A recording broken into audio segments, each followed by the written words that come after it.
Good afternoon. Good to see you all. Big day here. Jeremy Shane, welcome. I'm representing the Executive Committee for the Urban Design Panel today and introducing our excellent panel representing the OMSI District of the Central City Master Plan. The Urban Design Panel, or UDP, is sponsored jointly by the American Institute of Architects, the American Planning Association, and the American Society of Landscape Architects, and is composed of professionals from these three organizations that share interest in urban design. Today, we're joined by Allison Rouse, Kate Brooks, Nolan Lienhart from ZGF, and Carol Mayer-Reed from Mayer-Reed. Let me find my notice here. The AIA has previously hosted the event in the Center for Architecture in Portland and now generously offers this monthly Zoom meeting until further notice. In addition to a monthly email announcement, our panel presentations can be found on the AIA Oregon event calendar, as well as the weekly Thursdays at 3 newsletter. And we're trying to get more newsletters to announce them as we get going this spring. Participation in the event makes you a panel member. We encourage you to sign up for information about future presentations.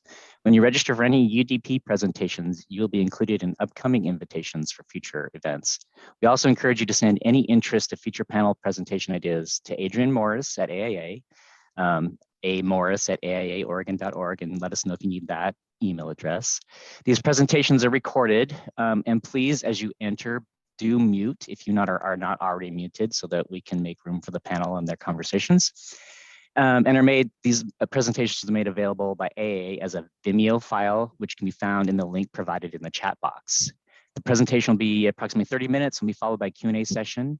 For the Q&A, please pose your questions and comments in the Zoom box, and our executive member, Aaron Romy, will be managing the chat function for this meeting and will pose the questions following the presentation. Follow-up questions can be presented directly to today's presenters via email addresses in the chat box as we get those going. And with that, I turn the meeting over to our presenters. We've got, again, Allison, Kate, and Nolan from ZGF, and Carol from Mayer-Reed. And so please, excited to see and hear about it. Please go ahead, Allison. All right. Well, I think I'll actually lead off. Oh, sorry. Thank you, Jeremy. And thanks to the Urban Design Panel for having us today. This project in OMSI was last in front of the Urban Design Panel in, I think, 2017 or 2018, and it was Snowhetta presenting the master plan that they were working on at the time. Following that master planning effort, OMSI hired this team that will be presenting with you today to complete a Central City master plan. So we'll talk a little bit about what that is and the evolution from the last visit in 2017 or 2018. But first, I'd like to provide an opportunity for the folks that will be presenting with me to just introduce themselves and their role in the project. So Kate, Carol, and finally, Allison, our project manager. Kate? I'm sorry, I was distracted. You want me to introduce myself? Is that what you're saying? Yes. Okay. Sorry, Kate Brooks. I'm a project urban designer with ZGF. Allison. Oh, hi, I'm Allison Rouse. I'm a registered landscape architect with ZGF. Carol? Hi, I'm Carol Mayer-Reed, landscape architect and urban designer with Mayer-Reed. And we've been working with OMSI for about 10 years. I just wanted to mention that we're not only working with ZGF on the CCMP, but we're in partnership with OMSI on the Center for Tribal Nations and the Waterfront Education Park. And I'll talk a little bit about that later. Nolan? So in addition to this team, there are other folks working with us on the project. Allison? Oh, sure. Thanks. Yeah, we have been working all of this time with KPFF in both their civil and their structural divisions, with DKS Associates, Transportation and Traffic Engineering, Wolf Water Resources, and Flowing Solutions have been with us on this journey all this time. Oh, here, let me see the slide. Change the slide. Okay. Whoop. So this slide gives you a sense of the OMSI site situated in the historic industrial district on the Central East Side. At the upper portion of the photo, you can see the Hawthorne Bridge. And then if you let your eye scroll a little bit downward, you see this giant pile, though that is wood debris, because this was originally the site of a power plant and the steam engines were turned by burning that wood debris. You can see in the image at left a view of the wood pile and the turbine hall with the smokestack that still exists that was made into one of the OMSI buildings that you have today on the site. The land was donated by PGE to OMSI in the early 90s. That's me, slide please. OMSI, the buildings that you know and love today were built in 1992. Shortly thereafter, Portland Community College, the Climb Center appeared in 1994. In 1996, the building that houses Portland Opera was constructed for a television station, and Opera took over that in 2003. Let's see, the Portland Streetcar A Loop, which you can see in the lower right of this image, was completed in approximately 2012. And then the Tillicum Crossing Bridge and OMSI Station were completed in approximately 2015. So there has been a lot of activity since the area was a power station. So the planning efforts in the OMSI area have been moving steadily forward for the last 15 years, starting with the planning for where the Tillicum Crossing Bridge would be located and where the OMSI Station would be located. That was in the mid-2000s. And then OMSI completed a district plan for its campus in 2013 and 2014. Then at the same time, they were working with the city on the Southeast Quadrant Plan and the Central City 2035 plan. And then they felt comfortable in engaging in a master plan exercise, which was completed in 2017. That's the image that you see here on the screen. This plan was completed by Snowhetta, at which point then the CCMP regulations came into play, and we were engaged to make the master plan into a Central City master plan according to the new code. So Nolan, I think I'm going to pass to you to give everybody a little overview about what the CCMP is and what it's intended to do. Sure. So the Central City Master Plan is a new piece of code that came in with Central City 2035. I think it was formally approved in 2019, and there are a couple of master plans that have come through using this code, including Broadway Corridor and River Place, I think both of which have visited this committee. And then OMSI is the third.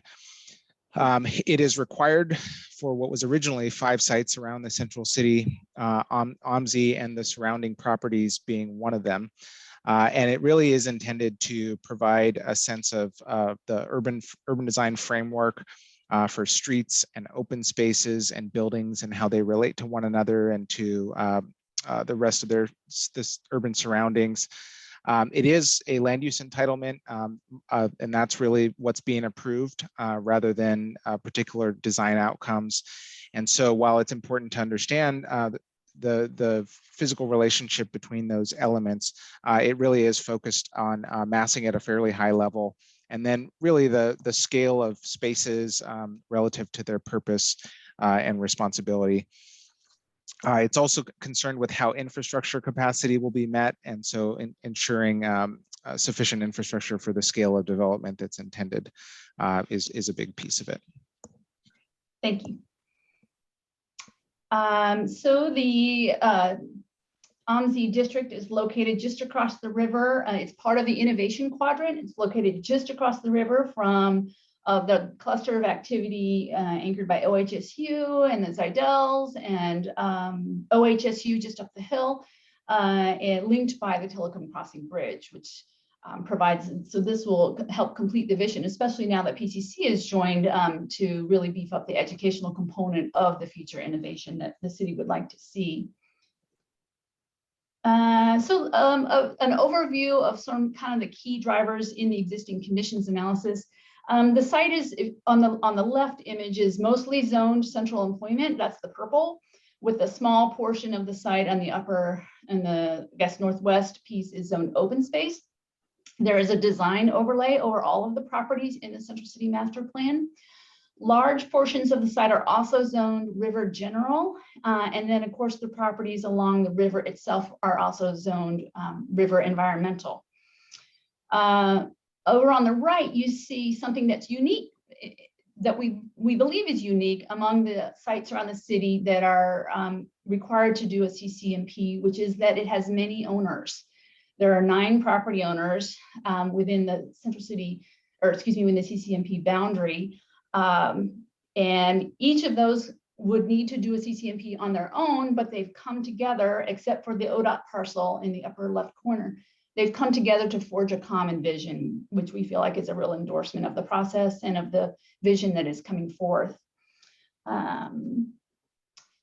So the plan area has some boundaries, some fairly firm boundaries. One, of course, being the river on the west, and then on to the east, you see the Union Pacific Railroad track lines there.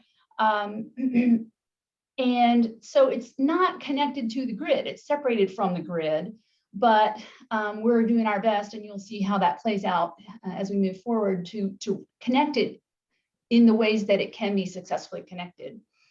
It's going to have killer views of downtown. Oh, sorry, that I was premature. So let's see, some other items to take note of is that it is the legacy industrial district, but that the Central East Side industrial area is changing. All streets in the master plan area are freight streets. The I-5 viaduct, let's see, on the right-hand image, you can see the curve of the Markham Bridge sort of swooping over the northwest corner of the plan area. That produces a lot of noise. And it also has easements that are offset from the viaduct that greatly constrain what can be done in the future on that parcel, where the little Pepco building is one of the legacy buildings from the power station that is to remain, meaning that there's a great opportunity for open space on that parcel. If you recall the image I just showed a few seconds ago of the giant pile of wood debris, there is an old river slough. It's labeled Stevens Slough on this diagram here. Well, that slough was filled in with that wood debris, which is going to present some challenges in the geotechnical department. Nothing that we feel is going to prevent the development that we've envisioned here, but it is a factor for the future development parts or properties that will come along. And then I'm sure you've all been by here and driven by here and seen the acres and acres of paving that are there. Not a very good use of land in the central city right down by the riverfront, and we're eager to show you how that will be changed. So with that overview of kind of the key drivers, I'm going to pass to Kate Brooks to walk you through the development framework that we have in mind for the CCMP. Kate. Thanks, Allison. So I'm going to walk through really a high-level review of our urban design framework and then some of our development requirements as they relate to our land use review package. As Allison just described, this is a really unique location in the central city. It's right next to the river. It's at the base of the Tillicum Bridge. To the east, it's bound by the railroad. And then the Markham Bridge really floats over the northern portion of the OMSI property. So we developed this diagram to help organize the basic components of the CCM framework. These 4 components are really the organizing design principles, which include 3 primary north-south routes, which are these 3 bold lines down the center, on the left and right of the district. On the then there's a ladder of east-west connections, and so those coincide with active and passive nodes along the west edge. The development is really centrally anchored by the main focal point or node in the center of the site, or the heart of the site, which is the OMSI Plaza. We've also identified 2 major gateways, distinct gateways at the north and south, which are shown in the sort of red dashed circles. And these site through different travel. So the north really being distinctly a north is at the intersection of the new alignment of Water Ave, which we are calling New Water Ave, and I'll get to that in a second. Next slide. So this is the vision of how the North Gateway might feel. We are on Water Avenue looking south towards the gateway. Then there's new development on the left for PCC with ground floor active uses. You can see the OMSI sign, which is one of the gateway markers. We're also showing new development on the right, which again is will promote ground floor active use. And then you can see OMSI and the Tillicum Bridge beyond. Next slide. So to orient you towards to the existing conditions here on the left, Water Avenue runs north-south and sort of arcs around the OMSI Plaza. You can see OMSI is in the gray with those two large parking lots to the north and south. The other existing buildings, as Allison mentioned, are the PCC Climb Center to the north, the Pepco building, and then the Portland Opera building to the south. As I said, we're proposing a new street alignment for Water Avenue, which is shown on the right. So the current Water Avenue retains its location, but it's changed to what we're now calling Old Water Avenue. So all of that freight traffic and regional traffic we are pushing over to this new street, and the slower neighborhood traffic will be through the center of the site. Next. So looking at the hierarchy of the streets, again, New Water Avenue will be that arterial street, which is shown in the dark blue. And this includes a cycle track on the west side of it that will connect up to the cycle track to the north. This really is intended to support those faster cyclists or commuters and move the majority of those cyclists off the waterfront trail, which Carol will talk about in a minute. So again, we have Old Water Avenue now as the local street that will serve the new buildings in OMSI. And then our new loop road, which is sort of down along what you can see there is E and F, which will be a local quiet service street as well. Next. I'm going to just touch on this really briefly, but this shows the main pedestrian and bike circulation, which Carol will speak to in more detail. As I mentioned in the urban design framework, there are those three main north-south routes. One of them is New Water Avenue, as I just reviewed, and then central axis is what we're calling the central pedestrian spine, which is this green line through the middle. And this is really intended to be the primary pedestrian route linking Opera and OMSI Station up to OMSI and PCC, and then further north. There's also opportunities here to see the river and connect to it on these east-west passages. And Carol will talk about the significance of the Greenway Trail and the waterfront. Next slide. Okay, so I'm going to walk through some of the details we were required to provide in the land use review. And this is based on the CCMP code document that Nolan spoke to. So this is what we're calling the maximum building coverage. And the tract boundaries are shown in red. So those are the property boundaries that have resulted in really the creation of the roads.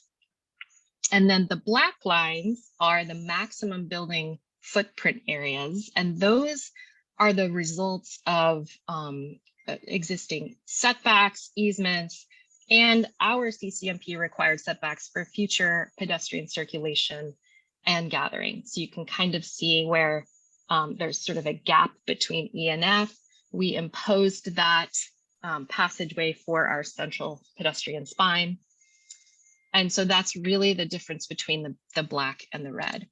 I want to be clear that these are not building footprints. These are areas in which buildings can be developed. Okay, next slide.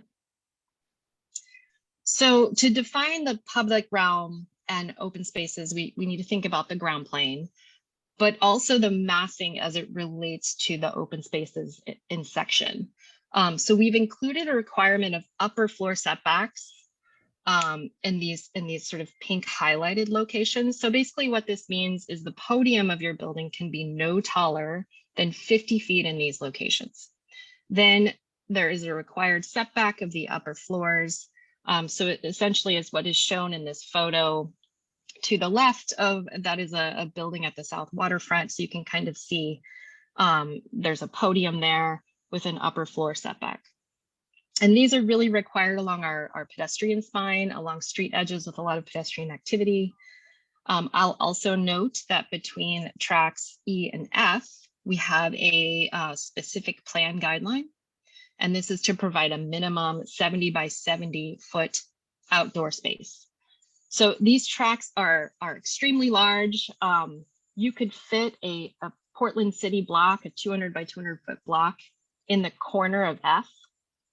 And I don't know, Allison, if you could like use your mouse to show that the corner of F is a 200 by 200 foot block as it hits the one. Yeah, so these are huge.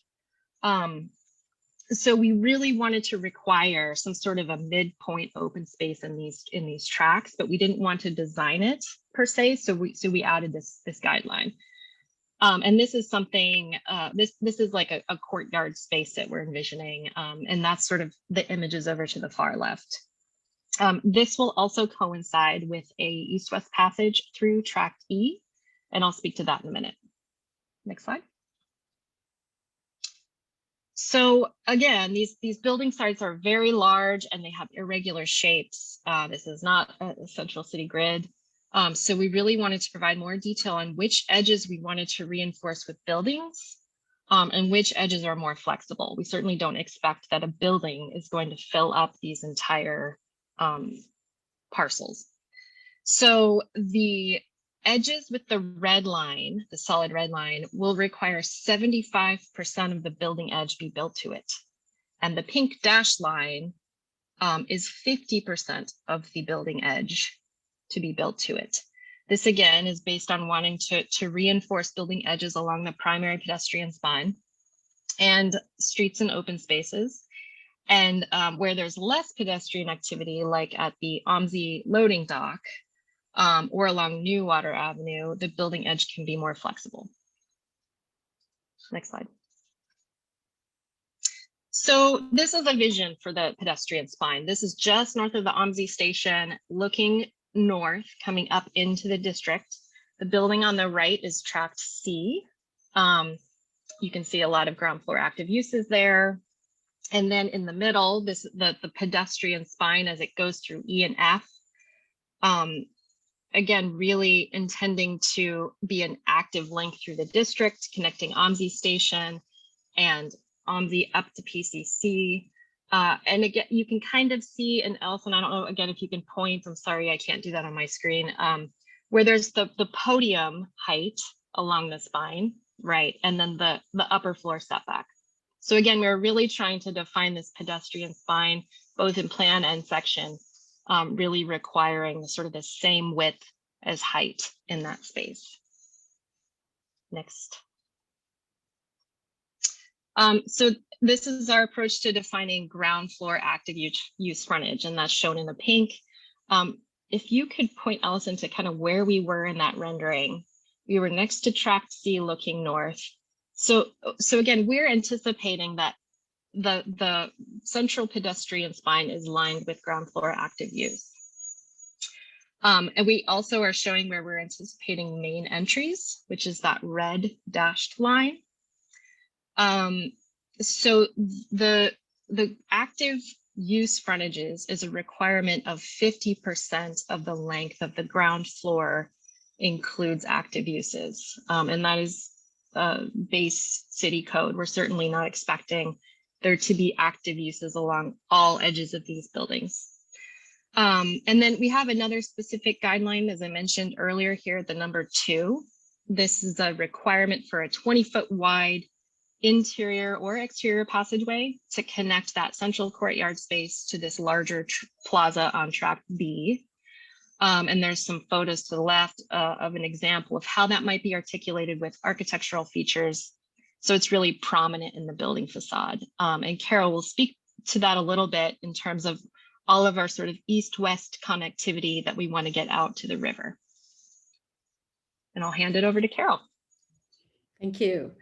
You know, what's really intriguing about this site is that because it's bound by the river and it's connected to the river, it's bound by a tall bank that leads up to the central east side and the railroad.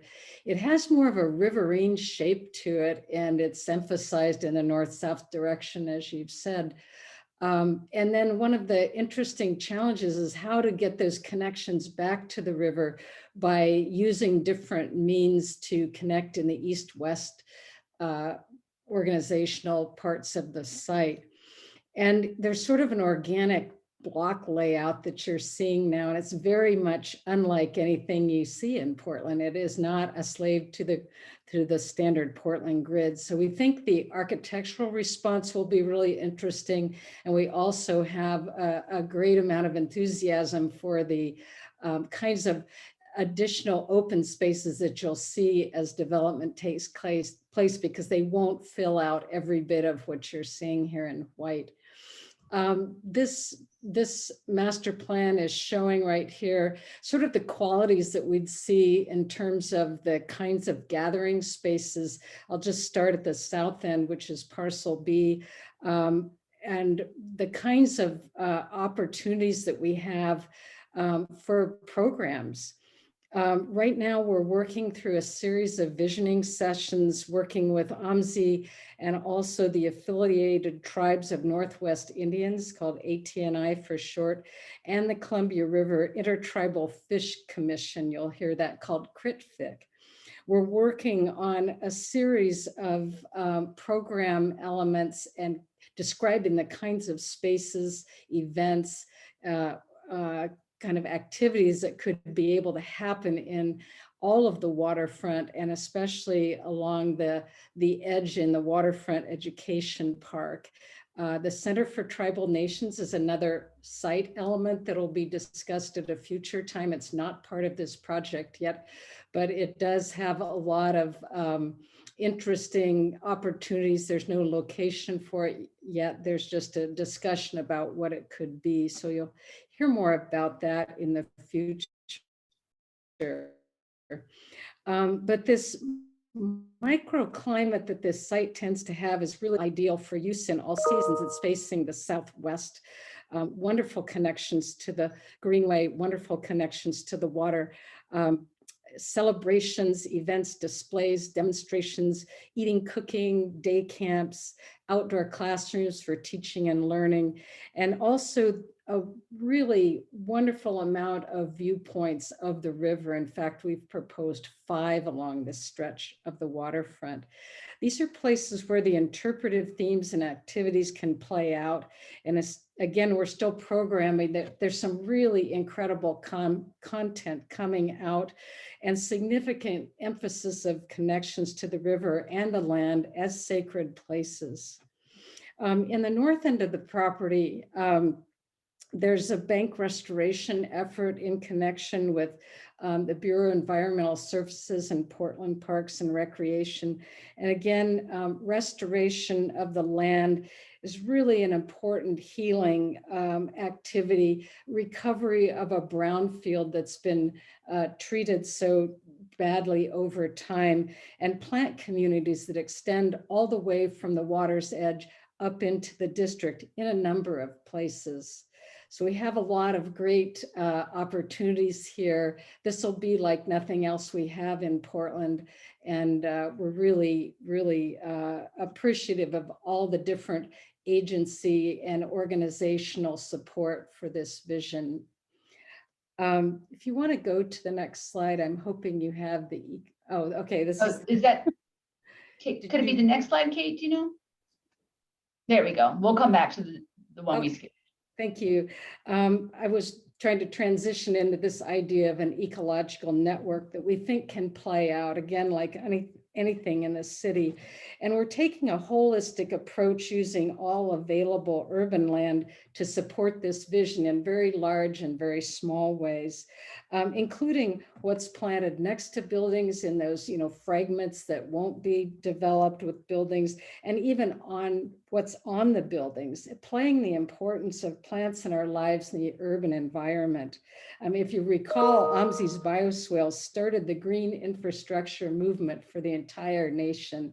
So there's a lot of reasons to really bring this site together as something that is a little different than what we've seen before and really mixes urban fabric in with green environment and rich habitat and plant communities. So I'll just jump quickly to, I know we're trying to wrap up, the shared use zones. In order to accommodate these visions for OMSI and accommodate these centers of activity that we're seeing, we have to really carefully look at the vehicular, bicycle, and pedestrian circulation connections, both internal and through the district. And we've created a plan for this through routes and connections to transit, the cyclist use of the cycle track for commuter use. There'll also be a leisurely pathway for cyclists on the greenway. But we're also looking to more pedestrian-oriented zones to accommodate all the activities and programmatic opportunities that we're talking about here. And even lots of places to get off your bike and park your bike in a safe place and dismount zones near buildings to avoid conflicts. And at the design level, which you're not seeing quite yet, but elements that will encourage slower speeds and respect for all users. So with that, we have a great hope that these concepts encourage more positive social connections and building a sense of community, not only within the district itself, but to all the neighboring properties and across the river as well. So I'll just stop there for now. Thanks, and Carol.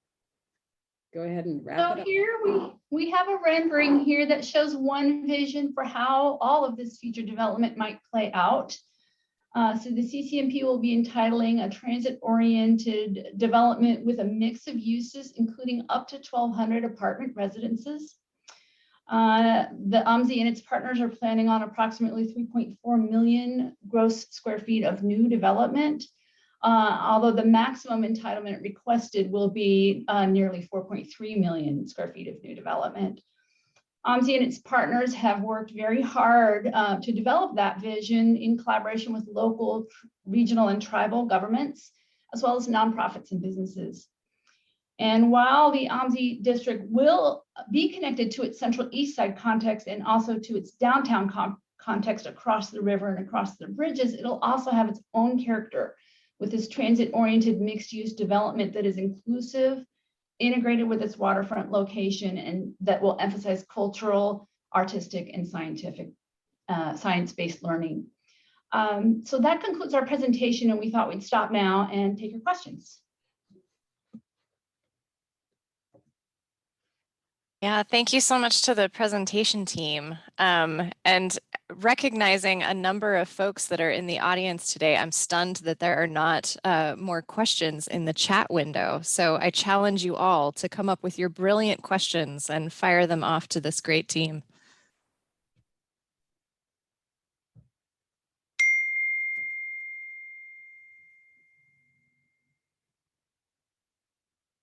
And yes, you're welcome to unmute and ask a question as well. Okay, I have a question about, can you hear me? Mm-hmm. Yes. Okay, some of the renderings where you specifically pointed out the height restriction along certain frontages as a means of setback and letting light down to the street and setting a scale. Some of the renderings showed something that looked closer to maybe 25 or 30 or 35 feet, but you said the restriction was set at 50. Yeah, this one in particular, it looked like probably not all the way up to 50 feet. Is there a reason for going higher than this? I mean, the scale here starts to be sort of nice. I'm wondering what set the 50 feet. So the idea was that right now the existing buildings around OMSI are sort of in that 50-55 foot level.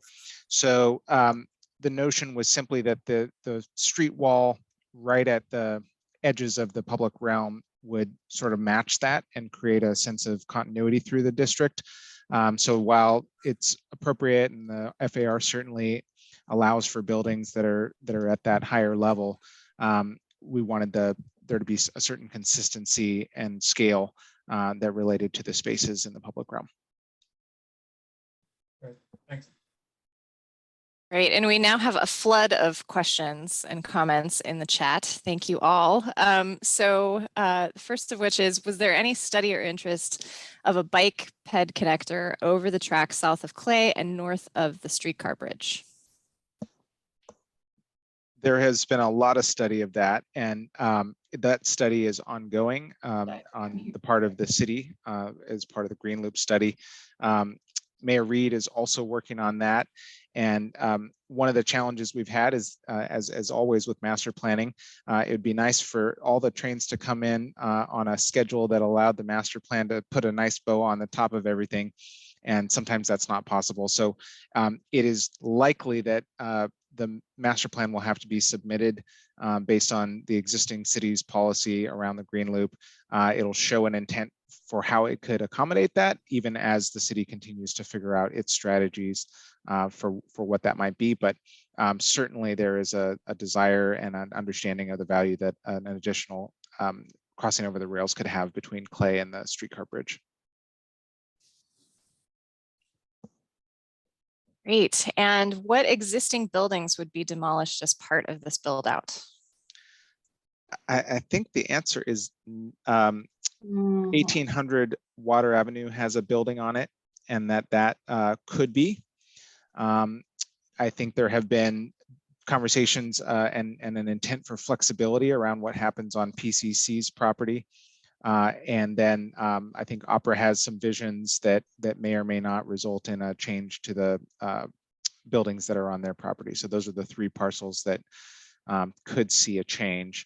But certainly there's functioning things happening on those properties. So the plan doesn't,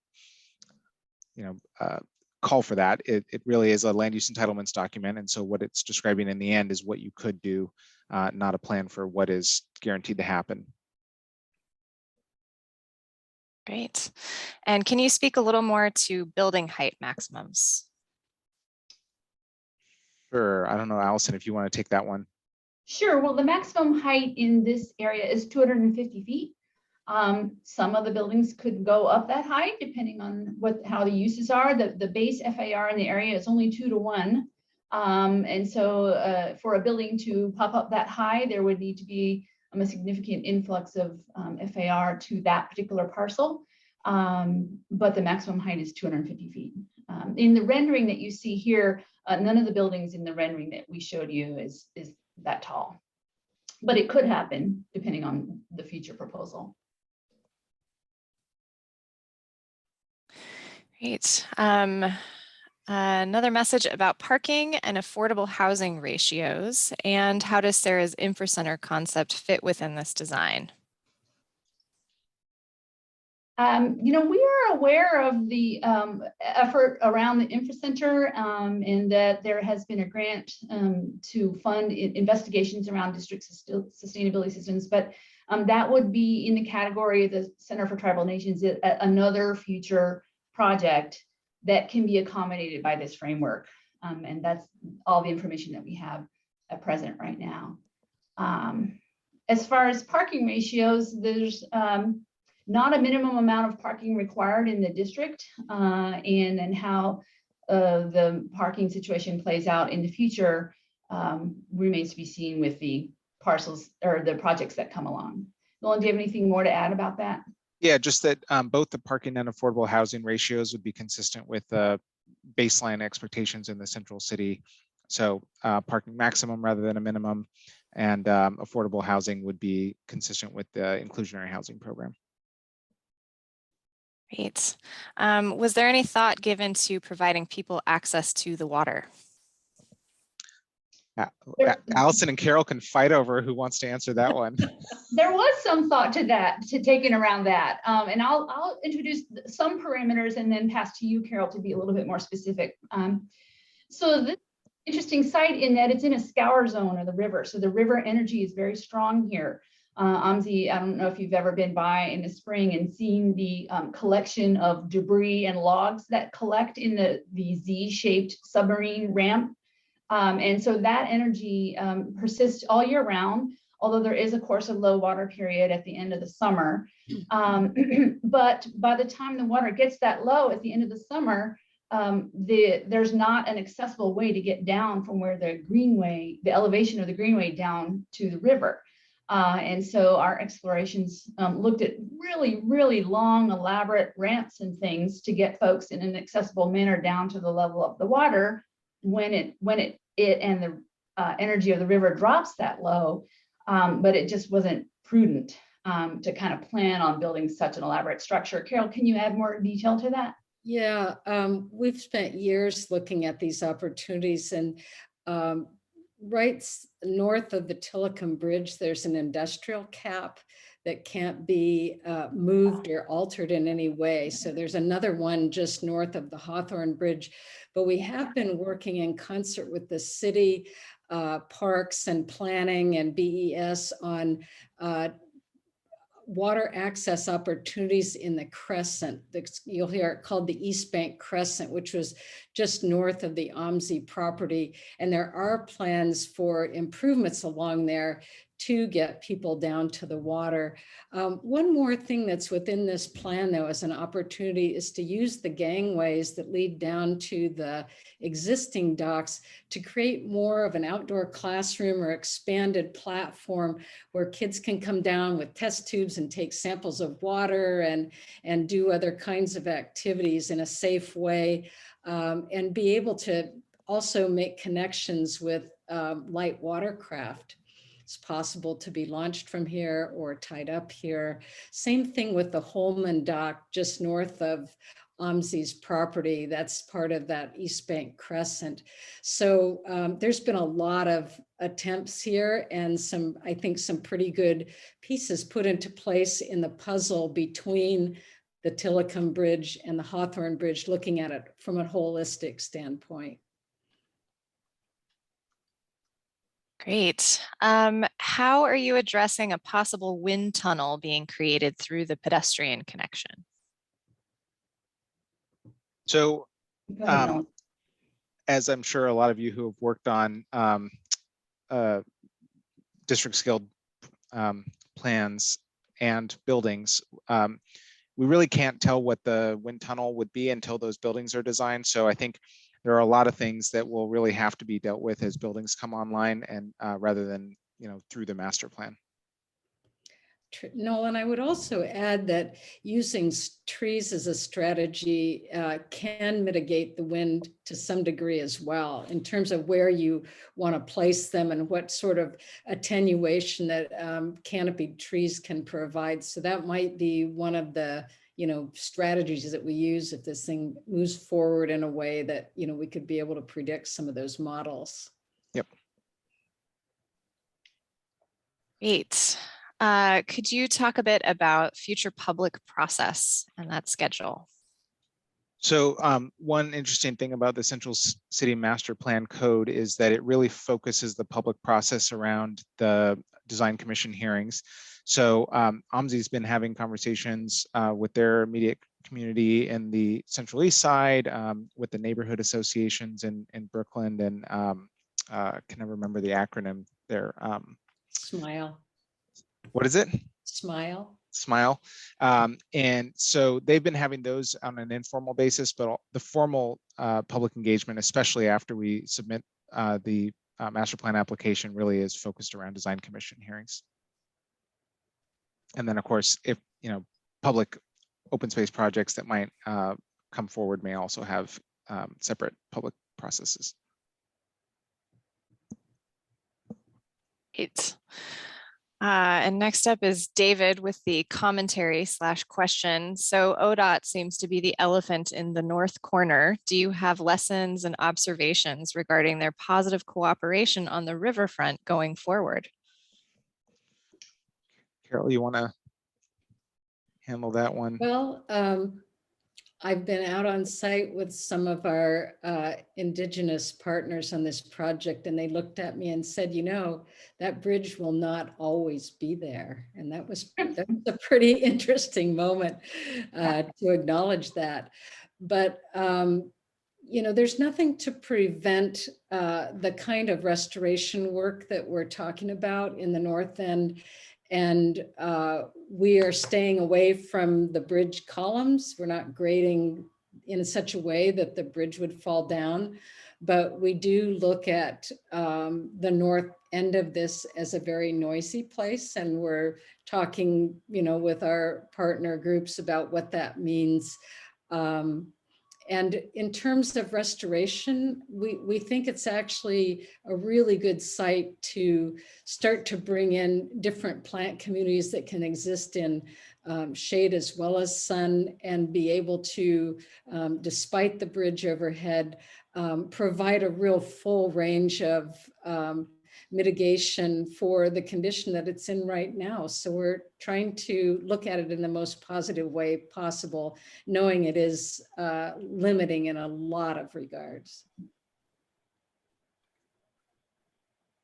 Great. A question about what's behind the calculations and assumptions for ground floor active use frontages, since it seems like it might be hard to sustain that in such an isolated area. We agree, and there's been a real struggle between you know, how much is too much and how much is enough.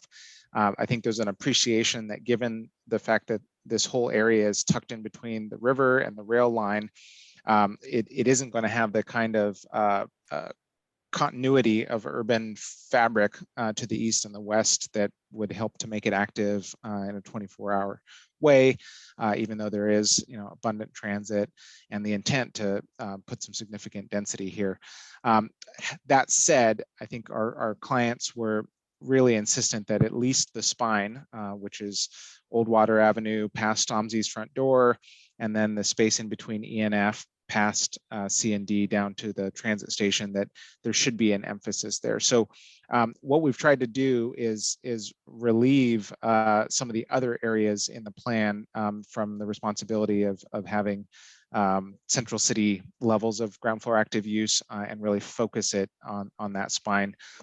You can see that there's some areas of particular intensity for entry zones as well. And this may be something that evolves over time, or that there are specific ways of dealing with as individual projects come to development applications. Great. Do you envision private development providing easements for the public space that's created, or what is the mechanism to incentivize this? I think at a high level, I'll just answer that in order to be counted as open space, there does need to be a commitment to making them publicly accessible. And then Allison, if you have more to add on that, please do. That's exactly what I was going to say. The Central City Master Plan Code requires that 20% of the area be in open space, and that the open space be publicly accessible.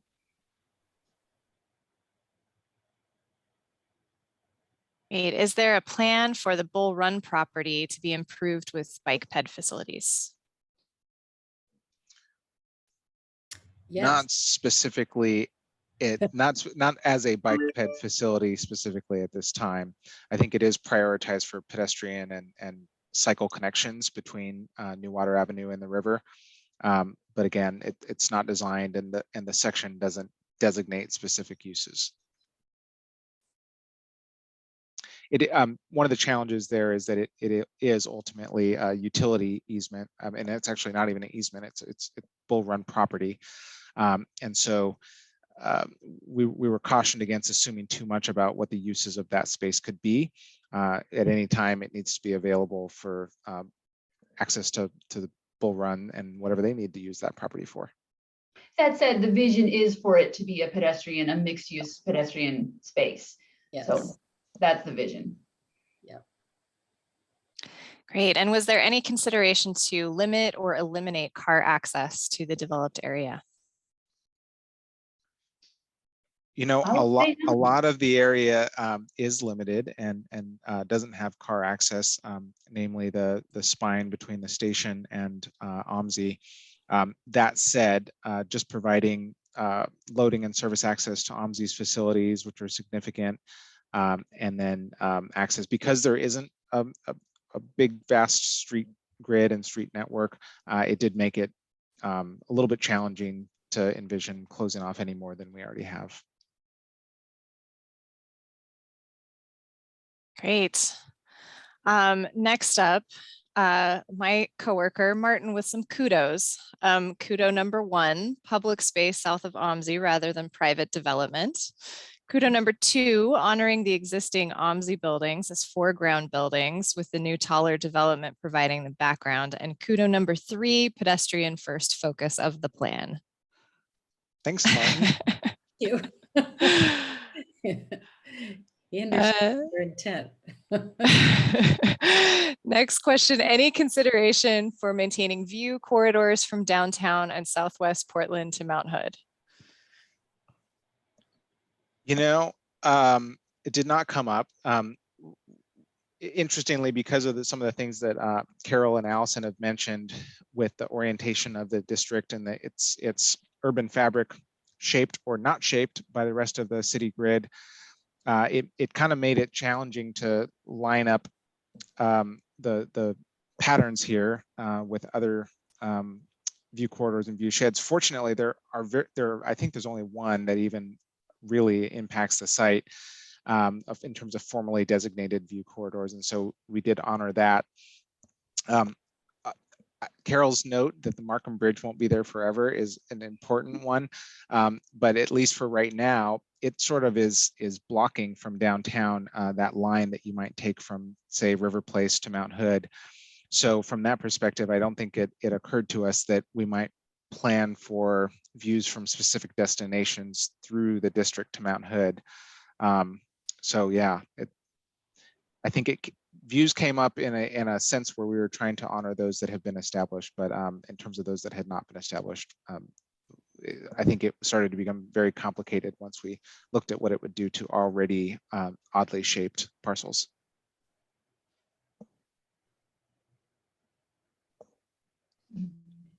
I muted myself. Will a bike connection improvement occur north of the site from Water Ave to the Hawthorne Bridge? I think something like that is being planned by PBOT, but it is not formally incorporated in this plan. Yeah, I think even in addition to the lines shown here, there is a planned improvement to the connection between Hawthorne Bridge and Water Avenue. Well, Nolan, we studied that when we were looking at the East Bank Crescent parcel and how coming off the bridge could be done differently on the south side, outbound from downtown, connecting into the east side.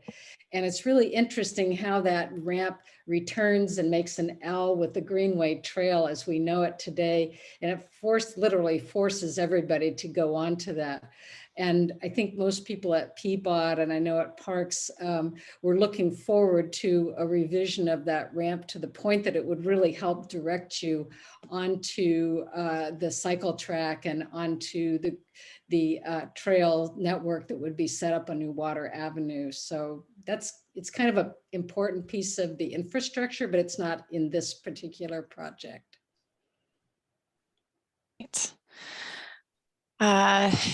Question. The rendering shows a homogeneous building expression across the development parcels, which lends this plan a lot of visual cohesion. Are there enough plan requirements to achieve this cohesion? Or asked differently, how do you ensure district cohesion when the buildings turn out to be much more diverse?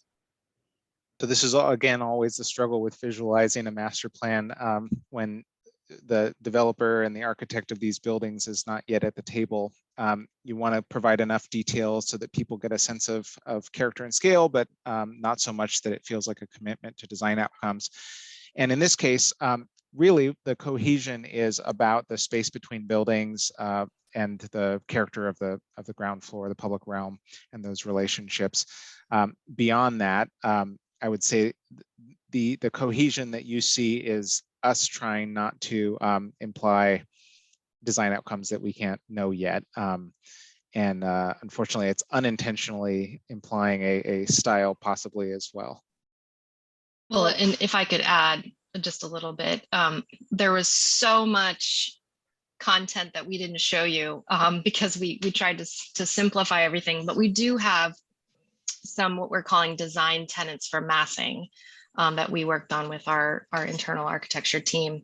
And hopefully that does provide some guidelines to do things like step down to the river, again, honor OMSI's sort of 50-foot height. And so buildings around that would have a relationship to that. We have guidelines and requirements for sort of maximum length of towers and spaces in between. So we're hoping that that provides, you know, a baseline for making this pretty dynamic. And I would suggest that certain parcels are really ideal either as gateway sites or partner organizations like OMSI or PCC that would have a very unique program connected to their buildings, or perhaps the Center for Tribal Nations, you know, that every building doesn't have to be completely cohesive, that this framework allows for certain buildings to stand out as unique expressions depending on what's inside. So we want to be able to allow for things like that. Great. And any idea what a realistic time frame is when some of the development could occur once the land use entitlements are successful? I'm gonna pass on that one. and not to be too clever, but I think OMSI and its partners wanted to take advantage of the opportunity to secure the land use entitlements so that they could be available for opportunities that may arise and development opportunities that may arise. There's been interest expressed in the site from various folks. They do have Girding Edlin on board as a development partner who's able to test out scenarios for different parcels. So I think there are some things that would lead us to believe buildings could emerge quickly, and then there's other things that you know, just understanding the market might indicate that it would take a little longer. So no knowledge that I could share specifically. That's a big question, Nolan. That absolutely, but obviously this is David interrupting really quickly, Aaron, to say we've got about a minute or so, and I wanted to just quickly relate a couple of connect a few dots listening to this conversation, Nolan. And one of the things that strikes me is this question of active use designation and percentage of thereof on fronts. This is a very critical market. There's very critical market driven changes occurring right now. There's a lot of pressure to lay off that, but I would encourage you to hold the line. And learning like boots on the ground from my own experience, how important and how quickly that can get flipped and rolled over, and suddenly what's happening on the street becomes the opposite of whatever you were envisioning. It feels like if you set the stage with the pieces of this wonderful master plan, and that can really be the benchmark of how the private development fills in, will be fine. Also maybe if they're going for adjustments on it, some level of relief, thinking about what is in exchange during these design commission meetings or something going forward, or maybe even in your work, how there's value proposed for adjustments that are quote market driven, and that the urban design panel has in the past. And should you be interested, we can potentially put together a letter of support or position when you begin to move towards design commission, especially if things testimony in the record. Just wanted to make that point, that we have and are happy to, when there's important moments like that, step up and lend whatever value the urban design panel, and you know, however many members strong, it does at least come in strong as a testimony piece. So sorry, I just wanted to make sure that was conveyed before we wrap up here, because it's 1:01 p.m. And this has been a fantastic presentation. We sort of start losing everybody by the dozen here going from here. So, you know, Jeremy, I'm going to just jump in very quickly here and say thank you so much to the panel that was able to make it today, and all your fantastic work, your long-term commitment. Carol, that's impressive in terms of long-term commitment and really knowing the site.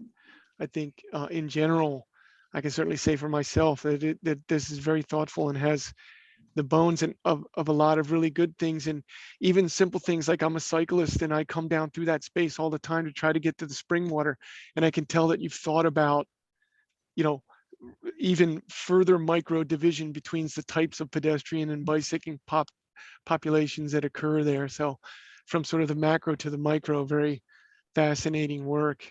I wanted to give you all in a moment, if you have anything you'd like to sort of wrap up with, Nolan, happy to step back here for a second. There were two questions in the chat that are easy to answer quickly. The property is owned by OMSI, Opera, PCC, 1800 Water, PGE. So I think they're and TriMet. So there's TriMet 6 and the city. And the city of Portland. So there's 7 owners altogether. The document will be public. Allison, was it right after we submit it? I think it becomes a public document. Yeah, we intend to come back with a complete application. We're looking at the end of April for that now. And at that point, then, you know, BDS does its magic as far as posting it in preparation for land use. So, yeah.